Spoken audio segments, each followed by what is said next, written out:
இங்க ஒரு கிரகத்துல ஒரு குழந்தை பிறக்குது. ஆனா அந்த குழந்தைக்கு அந்த கிரகத்துல இருக்க எதிரிங்களால பிரச்சனை அப்படின்றதுனால அந்த குழந்தைய பெத்தவங்க பூமிக்கு அனுப்பிடுறாங்க.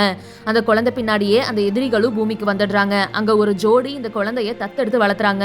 இந்த குழந்தைக்கு நிறைய சக்திகள் இருக்கு. ஆனா அதை எதையும் வெளிக்காட்டாம தனக்குள்ளாரே மறைச்சு வச்சு ஒரு சாதாரண குழந்தைய போல வளர்றான்.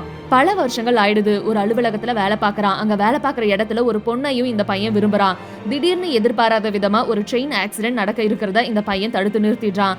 அதெல்லாம் சிசிடிவி கேமரால ரெக்கார்ட் ஆயிடுது. இது அந்த எதிரிகளுக்கு தெரிய வந்துடுது.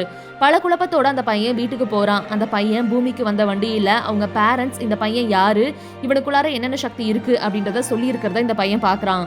அந்த பையனோட கேர்ள் ஃப்ரெண்ட் மாதிரியே ஒரு ரோபோவை வீட்டுக்கு அமைச்சு அந்த பையனை கடத்திட்டு வரதுக்கு பிளான் போட்டு இருப்பாங்க.